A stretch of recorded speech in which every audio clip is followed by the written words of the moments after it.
Fresh killing the beat. Fresh killing the beat.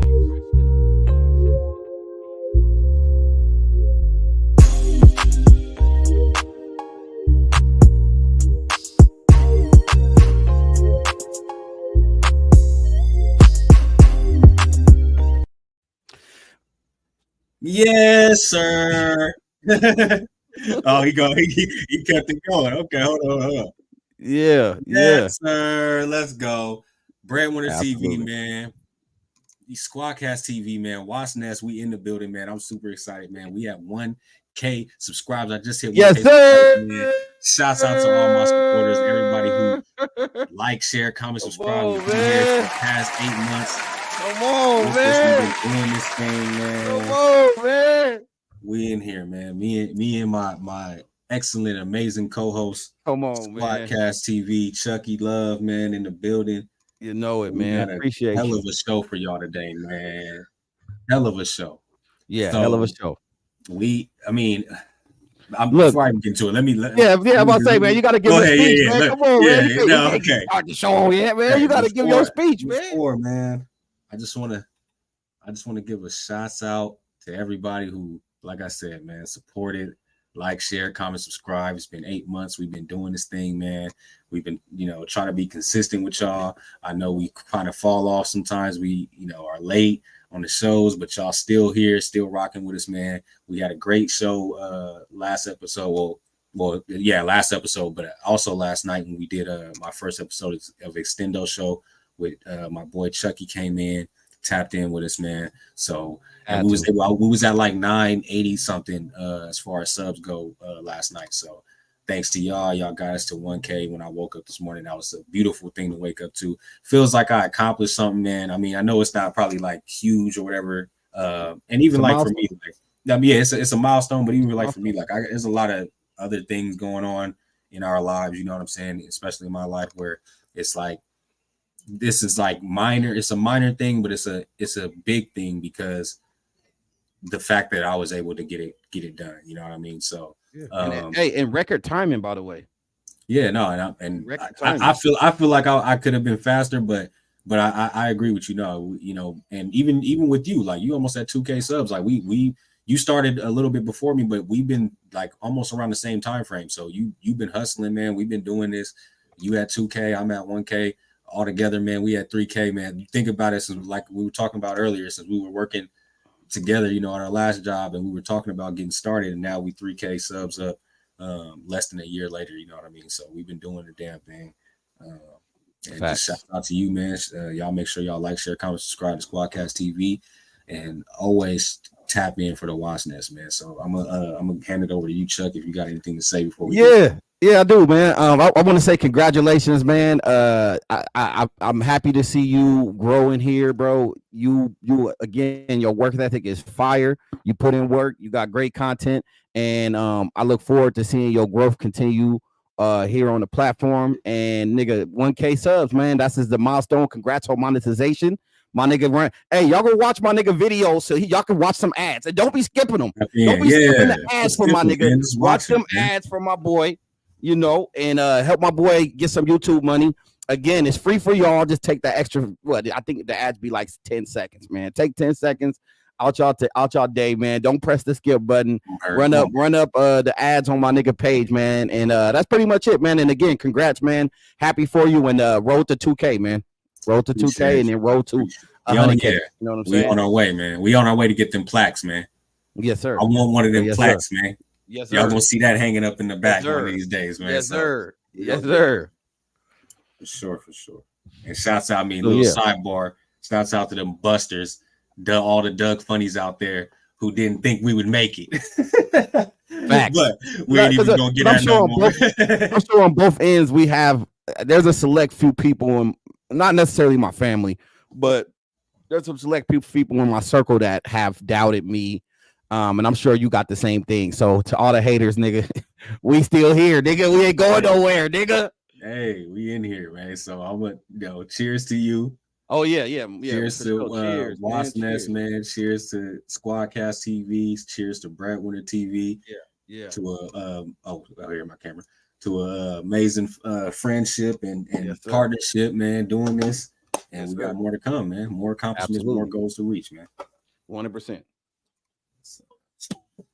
All right. So, Oh, man. So y'all know, anybody who was here yesterday knows that we were breaking down the whole F.R.I.C.O, the F.R.I.C.O Rico Diddy situation that's going on. And we got a couple names. We had a shouts out to our last caller that came called in last time and gave us some information. We now I do want to confirm this a little more as we go on, but I believe one of the R&B singers that we read about were could have been Chris Brown. We know for sure Usher and Meek Mill were involved, but I believe Chris Brown may have been one of these people. So let me pull up the file here. And we're gonna get right off into it. We breaking down all the documents, 73-page document. We've been, like I said, we started yesterday. We trying to get we're gonna get back into it today. hey, did you ever send me the email or no? I think I did. I should have. I think it's on my other. It came from my other email, not the one I usually send. Oh yeah, found it. Yep, got him. Yeah, so he got a F.R.I.C.O case going on. Diddy got a F.R.I.C.O case. He was involved. I mean, Lil Rod is claiming that not only Diddy but Meek Mill, people like Usher and Young Miami are all involved in this whole scandal as far as sexually assaulting Rodney Jones, aka Lil Rod. And we just going through the files and trying to figure out who is who and what is what, who did what. So let's see right here. Let's get this. Can you put that up on the screen for me, Chuck?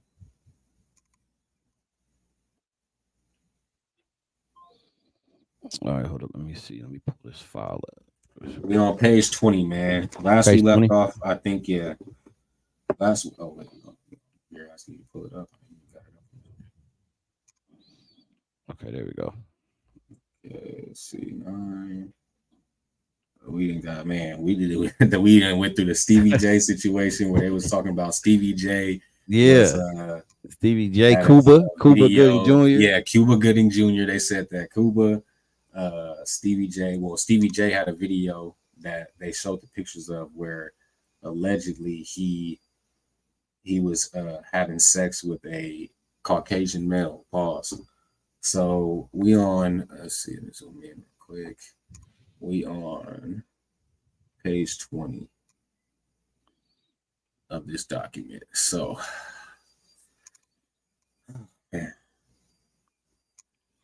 All right. So, yeah, this is where we stopped off, right? Let me make sure. Okay, yeah. So we went through.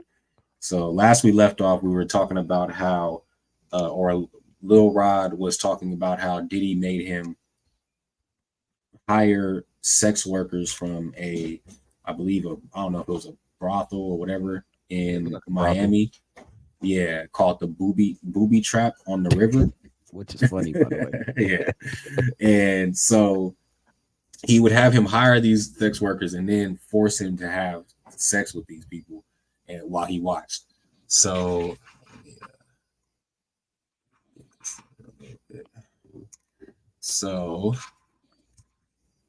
come off to the side over there. So we left off there. Now let's go to page 20. It says Mr. Combs and Jay Combs, talking about Justin Combs, his son, solicit drugs and engages in illicit sex acts with minors and sex workers.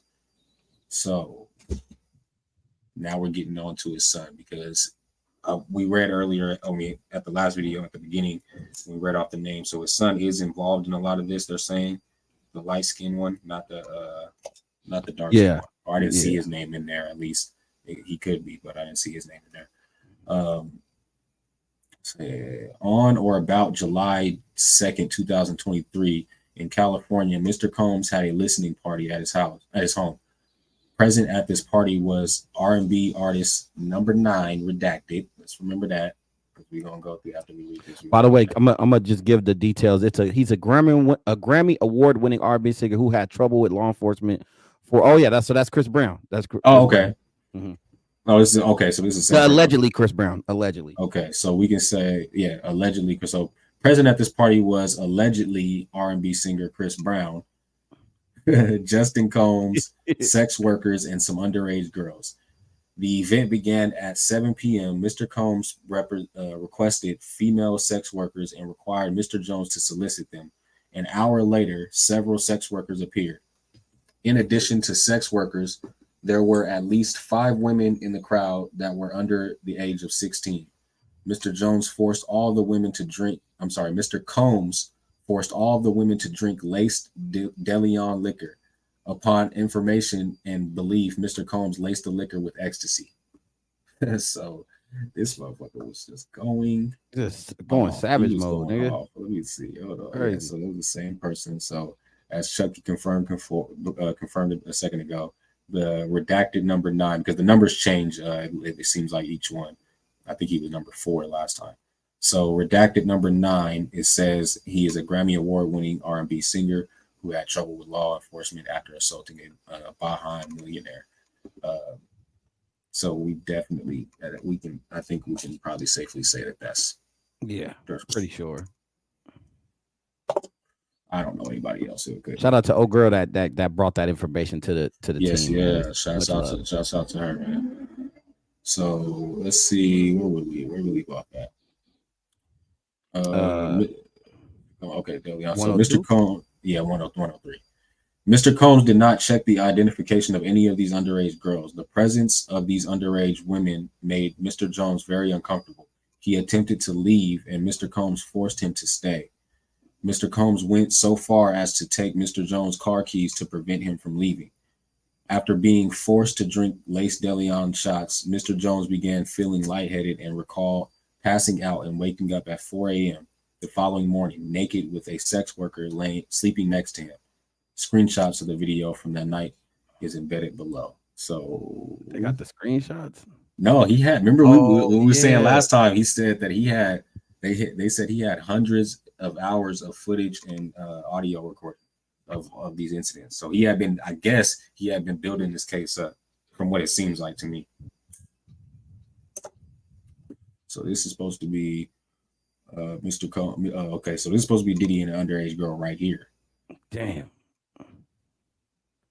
This is supposed to be a sex worker right here with her face blocked out. Let's see. And that's supposed to be his son, Justin Combs. We can definitely. And I can only imagine the law enforcement the courts when he filed this lawsuit.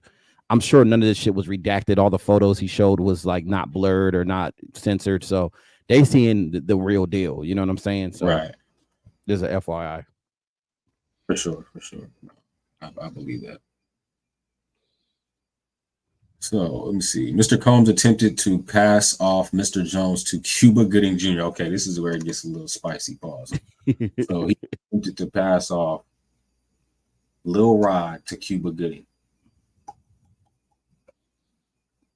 Cuba Gooding. Let me just hold on before we pull something else about Cuba Gooding.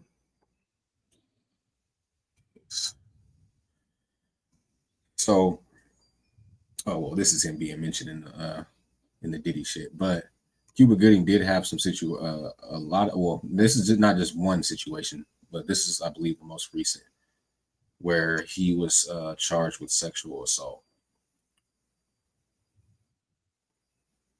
Oh, it looks like no jail time for Cuba Gooding and forcible touching case. So it looks like he was. Before I even put this information out, it looks like he may have got off of that case. So I'm not going to say that Cuba Gooding was doing any of this stuff, but he has had several lawsuits pertaining to sexual assault and things like that. So let me just, because this will be some information for all of us here.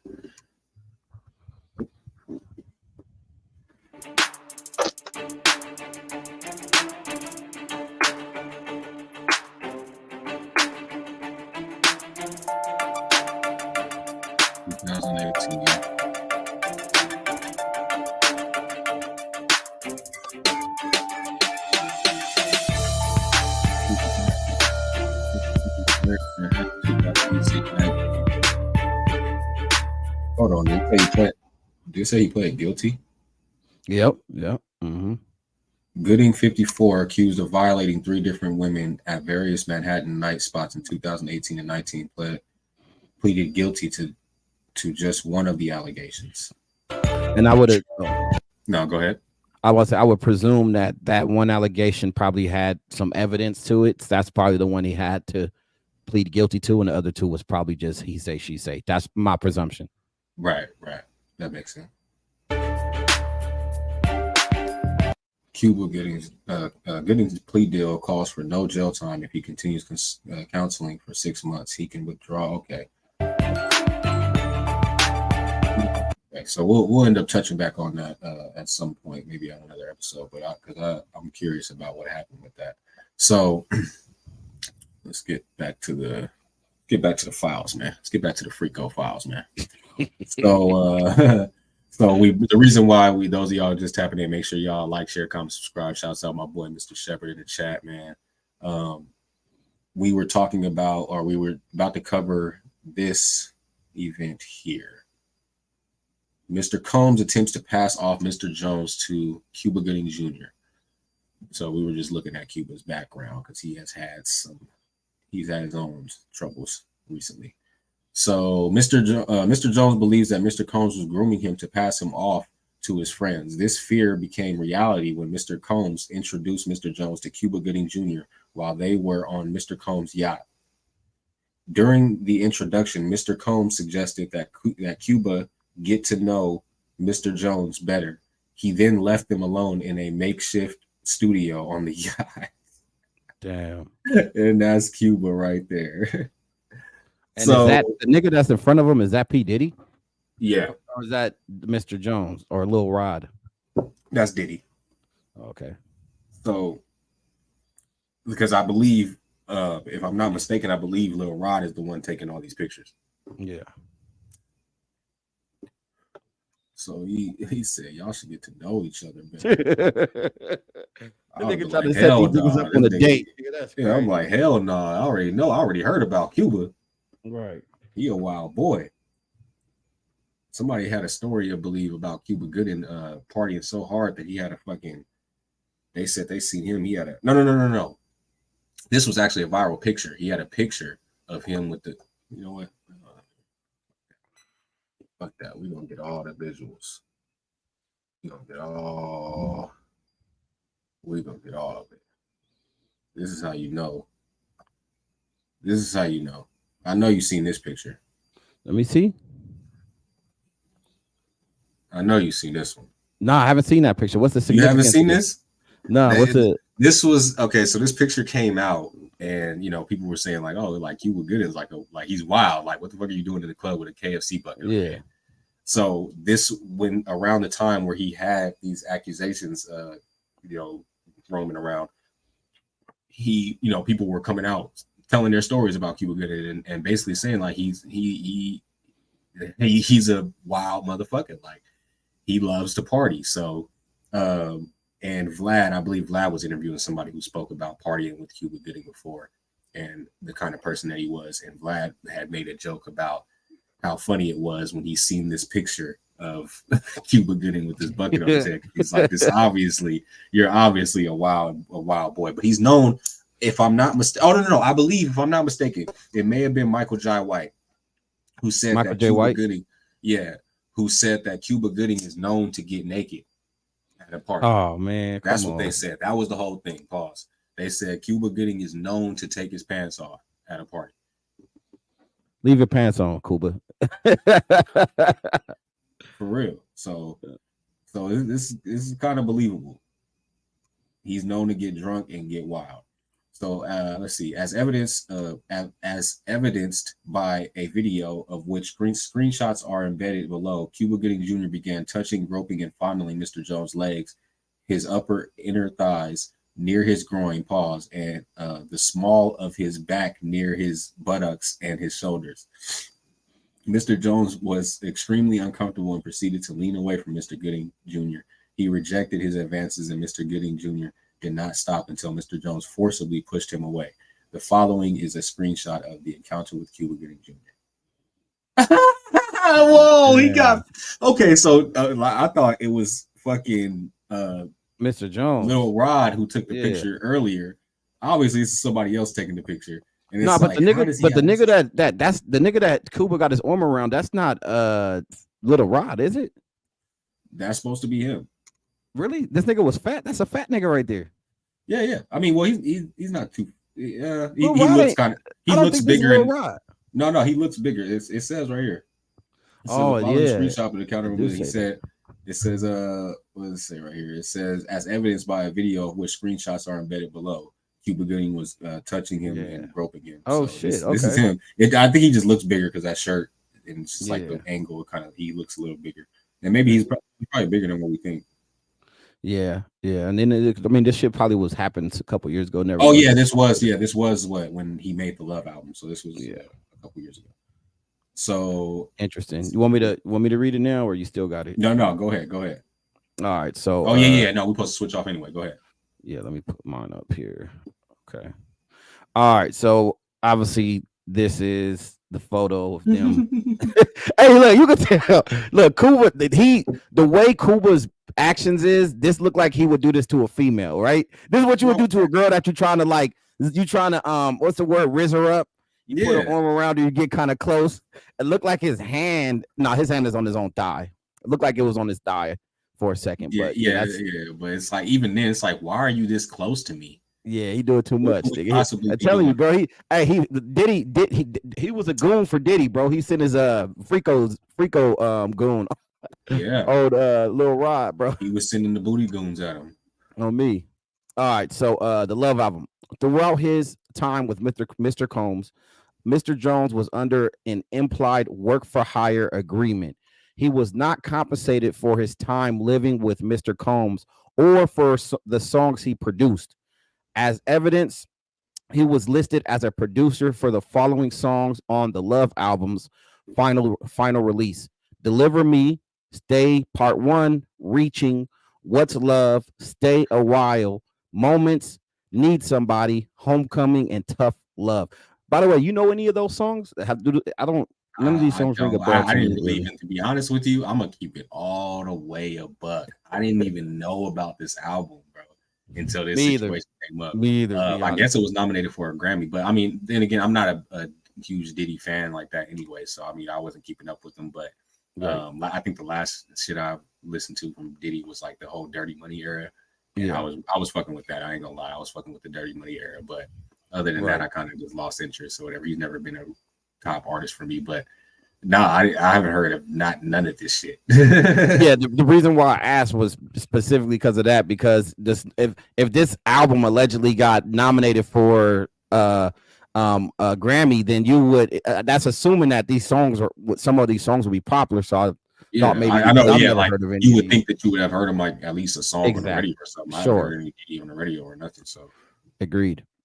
Mr. Combs and defendants LR, MR, UMG all benefited from Mr. Jones' work product. Who is these people?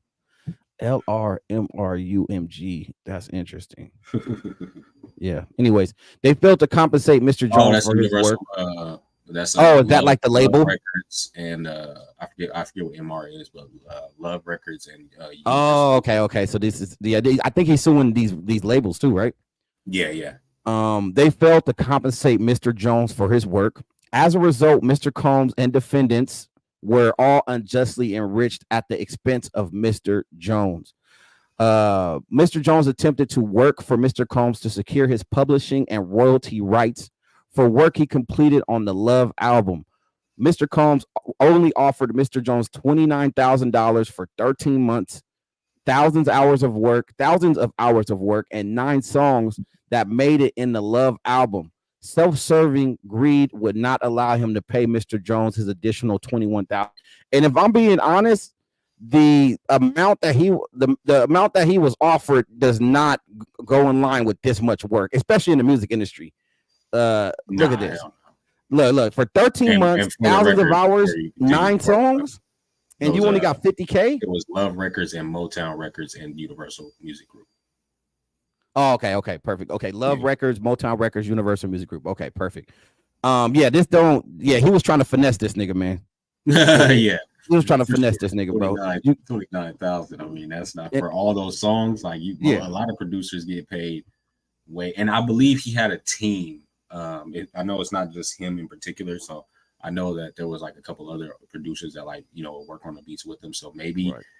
I don't know if that was this. I mean, damn, 29,000 for 13 months. That's not at all. That's not at all worth it at all. Just for the time factor in itself. Yeah. I'm pretty sure he was forcing him to only work on his project. Yeah. Come on. Yeah. You know Yeah. what I mean? 100%. Yeah.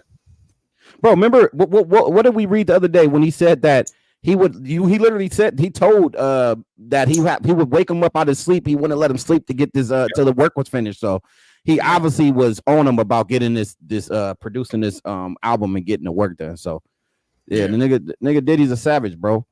And then here is an article. We pretty much covered Mr. Gooding Jr.'s behavior and what type of person he is. So that's an article to that. And then you take it from here. 122. Let's see.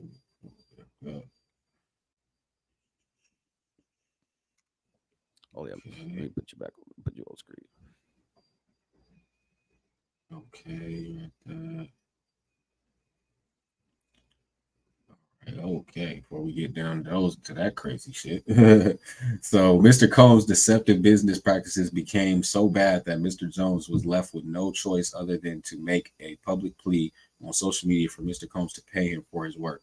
After publicly requesting that Mr. Combs do the right thing and pay him fairly, Mr. Jones received an onslaught of threatening messages from Stevie J and Love Records and A&R DeForest Taylor.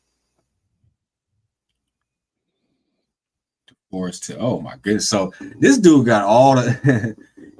I mean, it's a 73-page document, so he got all the sauce. He got all of the facts to back it up. Yeah. So now I take back what I said in the last episode because you asked me if I think that he's going to get paid.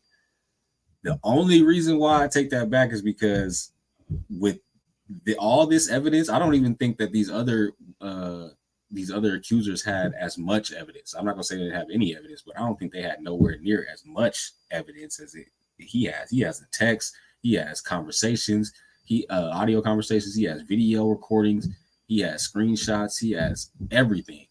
So I don't know. He might finagle something out of this just for the facts alone that they have, the proof that they have.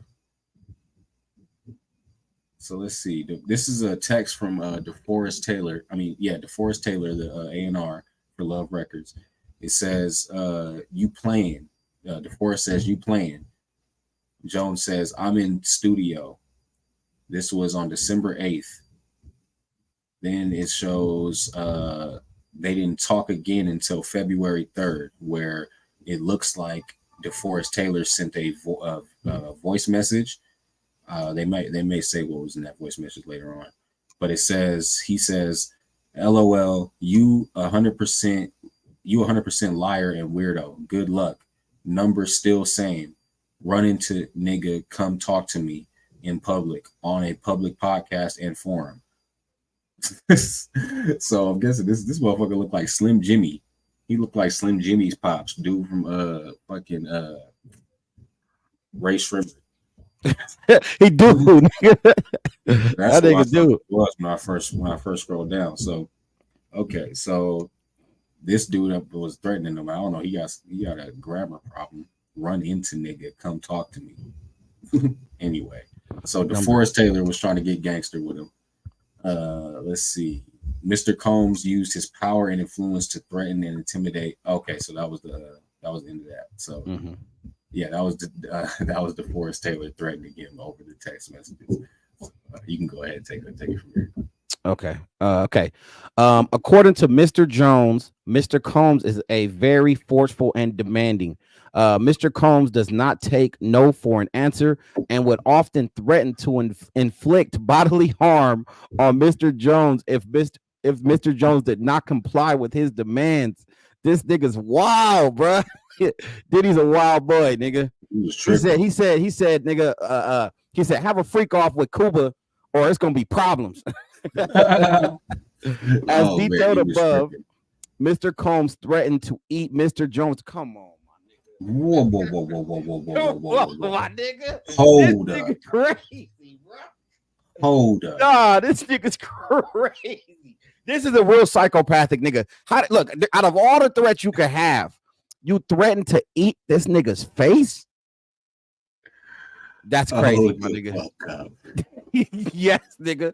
Nigga, we read it right, nigga. That's insane, nigga. This nigga Diddy was straight. He was on some major power trip.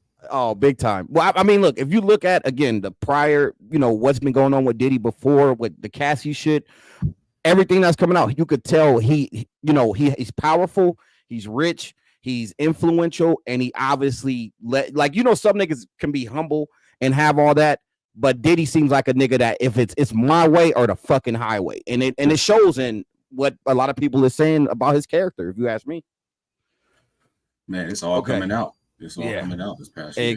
Exactly. So, wait, go ahead. No, there you go. Okay. All right. On another occasion, while standing in Mr. Combs' bedroom, Mr. Jones was forced to watch as Mr. Combs displayed his guns and bragged about getting away with shooting people. Makes sense. Mr. Combs shared that he was responsible for the shooting in the nightclub in New York City with rapper Shine. Now, correct me if I'm wrong, Brad. I've been seeing these headlines. I haven't watched any yet, but there was some headlines saying that he's getting sued again for shooting in a club. Do you know about that? And if so, is this what he's talking about? This is what he's talking about. Yeah. So there was a shooting, the whole situation that Shine got locked up for, and basically his whole career ended over, was because now, from what people are saying, is because of Diddy. Shine has came out and speaking about basically how it was around the time where he got out, and then when Mace was having his discrepancy with Diddy, that they were talking about, Diddy wasn't paying people and things like that. So just recently, Diddy, and maybe it's because of this now that I think about it, but just recently he had gave all of his artists that back, basically paid them off, paid them their publishing back. So I think that this was a situation where Shine was kind of, following the street code, not trying to put Diddy in that situation, and didn't say it himself. So he kind of was like, if anything, you owe me some money. That's what I do know. Right. So there was, because what we can do is, we'll play it. As a matter of fact, if you can pull up the document and you can go ahead and continue reading, I'm gonna see. No, do what you do. That. Well, you want me to continue reading it while you're looking it up? Yeah, I want to pull up a clip of the lady who she was shot in the face, and she's claiming that Diddy is the one who shot her. Okay. In the meantime, he shared that artist and Mr. Combs' girlfriend at the time, Jennifer Lopez, aka J-Lo, carried a. Nah, that's from South Park. Dude. Right. That's kind of funny skit of that. Jennifer Lopez. J-Lo carried the gun into the club for him and passed him the gun after he got into an altercation with another individual. Damn, so he's fucking incriminating Jennifer Lopez too. Bro, this Diddy stories is insane, bro. This nigga's this nigga's crazy, bro. It is, and then what blows me away out of all this, Brett, is that up until recently, this nigga's name has been like slipping through the cracks through all the headlines with all these celebrities. This nigga, if Diddy's responsible for all this shit, he's done a great job up until now, of course, of avoiding the press about this nigga's behavior, bro. You know what I'm saying? This is insane. So here's a photo of Jennifer Lopez and P. Diddy, which, hey, by the way, this was a bag, bro, because Jennifer Lopez is bad. So he definitely got asylum. I wonder if Jennifer Lopez was in a Freak-Offs, by the way. Likely, yeah. More than likely. It was likely, for sure. Knowing what Diddy's about, I'm pretty sure everybody who he was dating has participated, rather forcefully or willingly, in a Freak-Off. Yeah. All right. You got anything, or you want me to continue? I think I got. Yeah. Go ahead. Yeah. Go ahead. Play this real quick. So this is Natanya Rubin, and she's the one I believe who was shot in the face. in the 1999 shooting with Shine, saying that Diddy did it. Hey, how you doing? So, here today about this latest lawsuit with the P. Diddy, Puff Daddy, Puffy, Sean Puffy Combs, whatever you want to call them, lawsuit that has come out involving the producer Little Rod. So basically, his last two lawsuits, or last two major lawsuits, the one with Cassie, she made mention that Puffy made her carry his guns into nightclubs and wherever they went. And he threatened her to make her feel like she had to do so. And while there were lots of things of importance, that stood out to me. And I'm going to tell you why. In this lawsuit with the producer Little Rod, they were both SA'd by him and threatened and physically harmed. But in this lawsuit, okay, hold on. We don't even. We can go back to the documents. Basically, what she was saying, if you guys go find that full video, she was alluding. I thought it was a man shot. I didn't know it was a woman. Yeah, no. So she said she was shot in the face. So basically, like I said, those of you guys who, if you guys find that video, she says it all the way. But she alludes to the fact that basically she was the one, or Diddy was the one that shot her in the face, and it wasn't Shine, which I believe is a part of the bigger case, which is why Shine was, went down the way that he did. So Gene Dill also spoke about this situation. And G Dill is the bodyguard, right? Yeah, that's his ex-bodyguard. So in this document, this was on the Art of Dialogue where he spoke about it. It says they're using everything. So they ain't just using just his Lil Rod's information. They're using interviews from other people, all these different things for, it looks like, as far as like evidence goes. So it says Diddy's former bodyguard Diddy's former bodyguard accuses the rapper of snitching on Shine over 1999 shooting. As the story goes, bad boy artist Shine was jailed for attempted murder, assault, and reckless endangerment charges after a shooting incident in a New York club. So that video, like I said, there's guys who follow Art of Dialogue. You can find that interview on YouTube. It says he shared that artist and Mr. Combs' girlfriend at the time. Oh, you did? You just read this? Yeah, I read that one. That one. All right, so. And then you'll read the next line. Yeah, that one right there. This one here. Okay. The shooting in Chalice recording studios confirmed Mr. Combs' statements. These statements reinforce Mr. Jones' fear of Mr. Combs and strengthened Mr. Combs' dominion and control of Mr. Jones. Mr. Jones was terrified of Mr. Combs. He felt like he could not tell him no. Mr. Combs consistently made it clear that he has immense power in the music industry and with law enforcement. Mr. Combs made it clear that his head of security, Fahim Muhammad, had the power to make people and problems disappear. Damn. Oh, he ain't lying. He ain't lying. He ain't lying, bro.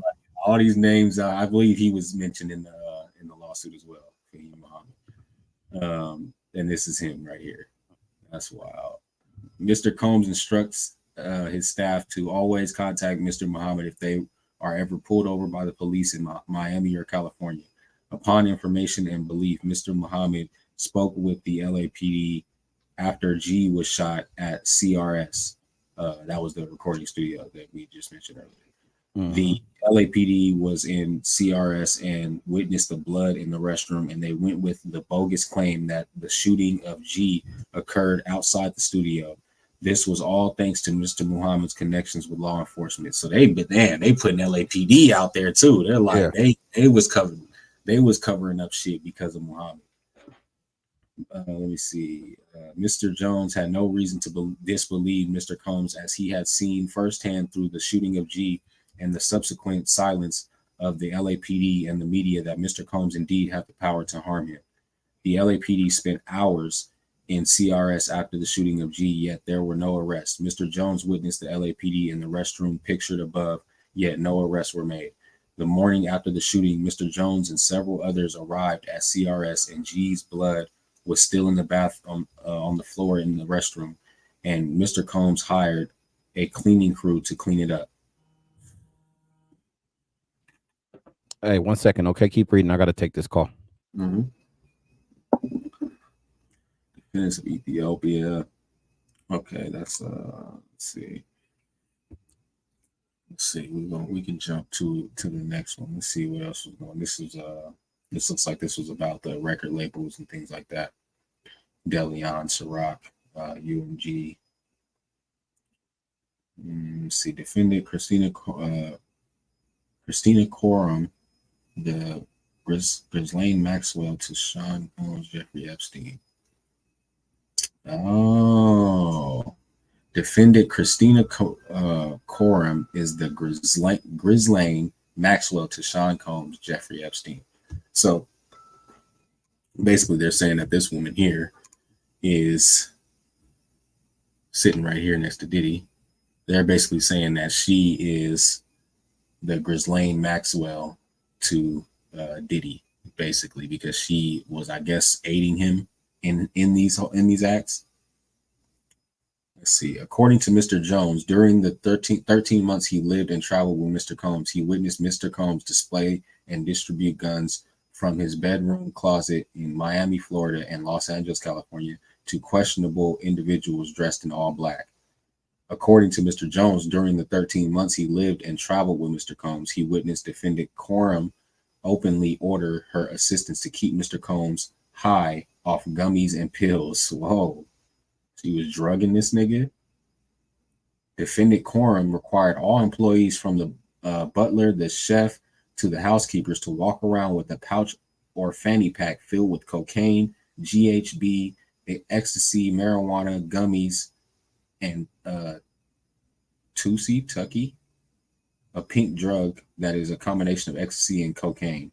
These man, that's designer drugs for your ass. If you ain't ever heard of none, that's something right there for your ass. Shit, so she was keeping this dude on zombie mode for real. And he's walking like basically the character that Diddy played in what's that movie? Get Him to the Greek. That's exactly who Diddy is. Hey, real quick, I just want to advise you. This was a really, really important call, bro. So just keep holding it down. I'll be right back. Yeah. All right? No, I got you. Okay, cool. So yeah, so he was dealing with these designer drugs. Like I said, shouts out to that movie because that gives probably a little bit of understanding on his personality. He was probably acting himself in that shit. But not only that, but shouts out to Diddy. I mean, to Dave Chappelle, because Dave Chappelle kind of hit it right on the head, and I think that a lot of people kind of overlook how funny that skit was then, and especially is now. That whole making the band skit is top tier right now. So he was off all kinds of drugs. It says GHB, cocaine, ecstasy, marijuana, gummies, Tucky or Tusi, whatever you pronounce it, which is a mixture of ecstasy and cocaine. Crazy shit. So let's see. I guess it explains it right here. It says it was important to defendant Coram to have Mr. Combs' drug of choice immediately ready when he asked for it. Defendant Coram ordered sex workers and prostitutes from Mr. Combs. Defendant Coram ordered and distributed ecstasy, cocaine, GHB, ketamine, marijuana, and mushrooms to Mr. Combs and his celebrity guests who were present on his rented yacht and in his homes in LA, New York City, and Miami. On multiple occasions, defendant Coram forced Mr. Jones to carry Mr. Combs' drug pouch against his will. This motherfucker had a drug pouch that he carried around everywhere he went. That's wild. Like, I don't understand how these dudes aren't ODing or like that. How are you off all this shit? I don't get it. Ketamine, I don't even know what GHB is. But ketamine, GHB, ecstasy, cocaine. I mean, ketamine alone. The fact that you're off that is wild. And then ecstasy, cocaine, whatever the hell GHB is. And then what was the other shit? Tucky. I'm gonna call it Tusi. So who was using Tusi. My bad. I'm back. By the way, who was Mhm. using these illicit drugs? Is this what Diddy. Diddy was using? Yeah. So basically, they're God saying that damn. this woman, Christina Coram, they're comparing her to Ghislaine. Oh shit. Ghislaine Maxwell. So basically, they're saying that she was the one who was aiding and She was abetting him and recruiting all and this stuff. shit. Yeah. And not only that, but she was forcing everybody in the house, from the chefs to the security to Oh wow. housekeepers, everybody to carry around pouches of drugs to basically feed Diddy drugs all day. And Mr. Jones ended up being one of those people that they forced to carry the drugs. Interesting. So it says, and they said it was important that she kept him off those drugs and had it on hand. So let me see. It says defendant Coram ordered sex workers and prostitutes for Mr. Combs. Okay, I just read this part. It says, as the chief of staff, defendant Coram was instrumental in organizing and executing the RICO enterprise. The F.R.I.C.O enterprise. Defendant Coram had the following individuals execute the following tasks for the F.R.I.C.O enterprise. Stevie J recruits sex workers and attends and participates in freak offs. The fact that they're calling this freak offs in the documents is wild. It's wild, bro. That means that this was a thing. This was what they was calling it. Like, that's 100%. crazy. 100%. Justin Combs solicits prostitutes, underage girls, and sex workers would engage in freak offs. They got it capitalized too. Like, wait, so Justin? No. So the son was in the freak offs too? Yeah, I'm pretty sure he was like, if he was forcing other people to do it, I'm pretty sure he was forcing his kids. That's foul. That's well, there's a lot of shit that's foul. When they were young. He underage, and you got him in the freak offs, and it's your son? No, he was overage, I believe, when this happened. Okay. Either way, that's some island bullshit. To that point, though, he could have been like, I'm pretty sure Diddy was probably making him participate in this type of shit when he was a minor. So let's see. Wow. It says Brendan Paul works as Mr. Combs' mule. He acquires and distributes Mr. Combs' drugs and guns. And I just want to say real quick before you continue, or I'll go if you want, but shout out to Mr. Jones, because out of all the I guess accusations against Diddy, this has to be the most descriptive. We can't say accuracy yet because we don't know yet, but it's definitely the most descriptive and provided the most, like, I guess, proof, evidence. So and this shit is long. So again, I remember you mentioned it before. This nigga definitely was planning on doing this for a while, bro. He was waiting for the right time. For sure. It says also, because they mentioned all the things that they were mentioning, it says we have recording of this and we'll provide it to the court. It says we have a video of Mr. Combs, Stevie J, and Plaintiff Jones at the strip club. Mr. Combs is recording the video while coaching and training Plaintiff Jones how to recruit the sex workers.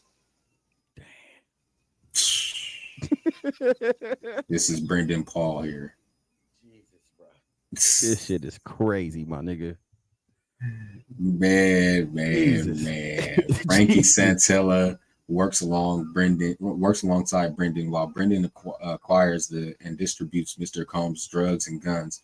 Frankie carries the money and pays for the guns and drugs.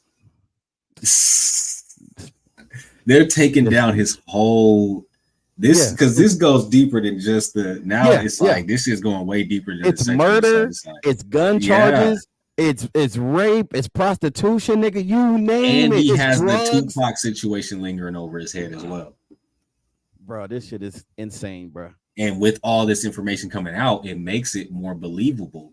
100% has something to do with it. The more people that come out and say shit to me, the more inclined I am to believe it, bro. Facts. Yeah. Moy Bwan hires sex workers and attends and participates in freak offs. This is Moy Bwan here. This guy right here.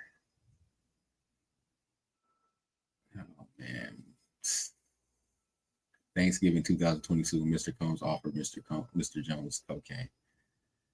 Mr. Combs funded and used his affiliation with local gangs and gang leaders who would frequent his homes in LA. We were literally just talking about the Keefe D situation, the Tupac situation. Yeah. And those of you guys who follow that whole conspiracy, Mr. Combs, I was calling him Mr. Combs, who was reading this document.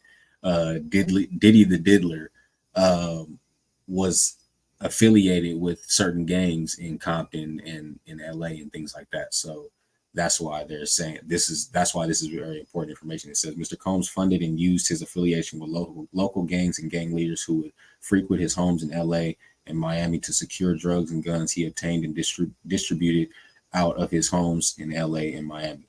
Defendants executed their F.R.I.C.O enterprise with threats of violence, threatening to eat plaintiff threatening to eat plaintiff's face, displaying and distributing guns in plaintiff's presence, bragging about having law enforcement under control, bragging about murdering people, and bragging about bribing witnesses and jurors in the criminal case concerning the 1999 NYC nightclub shooting with Shine. Defendants executed their F.R.I.C.O enterprise with threats of isolation from the music and entertainment industry, parading powerful music industry executives such as defendants Lucian Charles Grange, Ethiopian Haptemariam at his parties filled with sex workers, minors, and illegal drugs such as ecstasy, cocaine, GHB, ketamine, marijuana, mushrooms. Defendants executed his F.R.I.C.O enterprises with threats of non-payment for work completed, fake promises of cash payments, $250,000, Producer of the Year Grammy Awards, and guaranteed access to future projects, and a $20 million home on Star Island in Miami. Okay, you can read the rest of that. Okay. Mr. Combs is allowed to wreak havoc. While living and traveling with Mr. Combs, Mr. Jones discovered that Mr. Combs had hidden cameras in every room of his homes. Mr. Jones believes that Mr. Combs has recordings of defendants Lucian Charles Grange, Ethiopian Haptemarian, and as well as other celebrities, music label executive, politicians, and athletes. This nigga's bro. You know how you just brought up Ghislaine Maxwell? He is Jeffrey Epstein. Yeah, that's what I was saying. Was basically was bribing niggas. He would extort people. He would blackmail. This is crazy. He's the Black Epstein. He's the Black Epstein. Wow, this is insane. All right, let's continue. Upon information and belief, these individuals were recorded without their knowledge and consent. And as in the case with the homosexual tape of Stevie J that Mr. Combs provided to Mr. Jones, Mr. Combs possesses compromising footage of every person that has attended his freak off parties and his house parties, which makes sense why nobody was coming out about this shit. Exactly. Right? Okay. Yeah. Upon information, I said that already. Wait, no, I did read it. Okay. Upon information and belief. Let me scroll down for you. Yeah. Go ahead. Okay. Upon information and belief, due to his treasure trove of evidence he has in his possession, Mr. Combs believes that he is above the law and is untouchable. Upon information and belief, sorry to write that again. Sorry. Wait, it says the same thing. Okay. Upon information and belief, Mr. Combs employs. I don't know why, but interesting. Mr. Combs employs Jose Cruz and his IT director. This writer has spoken to several former employees of Mr. Combs who confirmed that Jose Cruz is the gatekeeper to all of Mr. Combs's recordings. Upon information and belief, Jose Cruz intentionally hides behind the camera and from social media and the internet due to all of his incriminating acts he is required to record to Mr. Combs. Go ahead and take it over. I got somebody at the door, all right? 1 second. All right, got you. Okay. Yeah, this shit's getting wild, man. This shit's getting kind of heavy, y'all. I don't know what this nigga Diddy got going on or what he thought. He thought this shit wasn't going to come back to haunt him. But you can't get away with this type of activity, this fraudulent ass, wild ass, scandalous ass activity. You ain't going to get away with it for long. Especially if you ain't doing right by people, you ain't paying people their money. And then I guess you could say to a certain degree, you can't really satisfy everybody because I'm pretty sure it's like some people just get greedy. I think some people just get greedy, really, as far as like you can be paying these people whatever. Because like I was saying from the very get-go, I think that a lot of this stuff was consensual. I think that it was just it got to the point where Jones felt like he wanted more and felt like he deserved more. So that's when he felt like he wanted to speak on something. But it's like, really, like I said, how long do you really think you could have got away with being this Yeah, this yeah, damn wild? yeah. Like, Every look, all dark must come to light. I'm a firm believer in that. And and exactly. Diddy's dark has come to light, bro. He's been a monster. He's been a murderer. He's been a rapist. He's been a child molester. Literally, you name it. This nigga Diddy has been throughout all these years, and he's been, again, because I think he was doing the Jeffrey Epstein on niggas. He had a lot of footage on people. He had blackmail, and sure enough, finally somebody who probably he don't have that on, they finally exposed this nigga, bro. Right. And it's game over. Game fucking over, bro. It's game over for sure. Bring that nigga down a notch or two. You feel me? Let's see. First cause of action, conduct, and participating in F.R.I.C.O. Hey, oh, sorry, bro. No, let me say this real quick too, because before all this shit came out, I used to theorize that a lot of high-ranking entertainers, because we both know what's up with the Illuminati, my nigga. I figured that they would do shit like this. They would like to make people not come out against the Illuminati. They would videotape you doing some foul shit, like with a kid or with another man, and then if you say something, they'll expose you. And sure enough, nigga, to me, this confirms that theory. This confirms that theory, bro. For sure, definitely. So I think this is let me see. Yeah, okay. So yeah, this is basically the same information. So yeah, man, I think we kind of probably got through basically the gist of it. You wanna do a part 3? I mean, yeah, we can do a part 3, yeah, for sure. Because I want to finish up.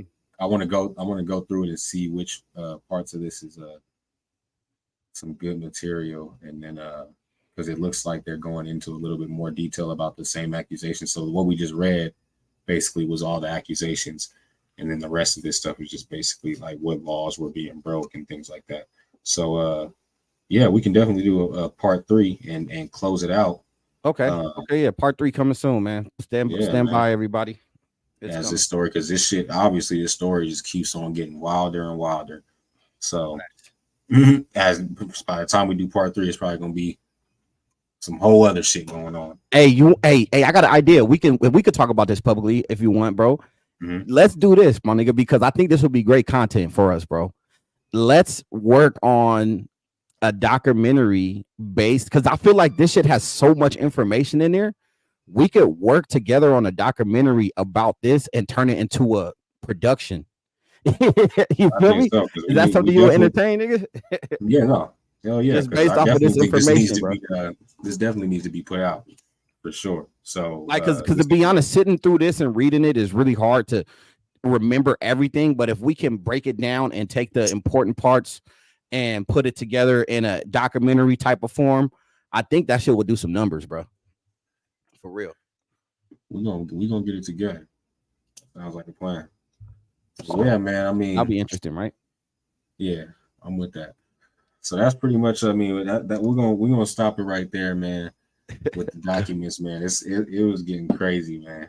Yeah, that shit's getting wild with Diddy and Meek Mill. We done moved past Meek Mill. Now we know that Meek Mill, Usher, Chris Brown, Cuba Gooding Jr., and various other people involved in Diddy's record label and Universal and things like that were involved in this whole F.R.I.C.O case. So we're gonna break down the rest of it, the final few pages of the document in our next episode. And we just gonna keep you informed, man, as this shit goes on, man. The rise and fall of Sean Diddler Combs. Yes, sir. And Bad Boy Records, man. It's the fall, man. So, man, shouts out to everybody, man, who tapped in, man. 100%. And Squadcast TV, Wasness, the Wasness Show. We hear every week. What, Friday? I'm over here. I'm forgetting. We hear every week on Friday, man. Y'all make sure y'all like, share, comment, subscribe. We bringing y'all all the best, all the greatest content, man. Shouts out to everybody who subscribe to Breadwinner TV, man. I appreciate y'all. Y'all got me to 1K subscribers. We did that in less than a year. I appreciate it. And that's with all the, with life, hitting me left and right. I was still able to get to 1K subscribers thanks to all you guys and all the supporters. Thanks to my co-hosts, Chucky Love, Squadcast TV, for helping me get, and not only just helping me, but motivating me to continue to put content out and to make sure that I stay focused and stay in my lane. You know what I mean? So shouts out to all you guys, man. Everybody in the chat. If you haven't already, like, share, comment, subscribe to Squadcast TV, to Breadwinner TV. Make sure you guys keep an eye out, keep an ear out for the Wasp Nest. And I don't know if you got anything you want to close out with, Chuck. Yeah. Part 3 coming soon. Matter of fact, hey, are you off today? You want to do it later on tonight? Part 3? Is that something? Yeah, let's do it later on tonight, because I gotta run around and take care of some shit too. So, and then we already hit an hour. So be on the lookout for part 3 tonight, man. Everybody, man, again, thanks for coming in. Man, Breadwinner, bro. This is about you, my nigga. Congratulations. 1K subs. That's a milestone, my nigga. I don't give a fuck what nobody say. Nigga, I felt like, damn, nigga, when I hit 1K, I was like, damn, bro, but I don't give a fuck what nobody say, my nigga. This is my journey and my milestone, and I'm trying to get to a place. Everybody got to get to 1K eventually. So shout out to you, my nigga. Much love, monetization, nigga. That's fire, nigga. Again, nigga, can't wait to see more from you. And look, these shows, these Wasp Nests, my nigga, always fire. Always love doing them. It's an honor. Again, congratulations, bro. Much love to you, bro. Appreciate you, brother. Y'all make sure y'all like, share, comment, subscribe, man. Wasp Nest, and we out. We out.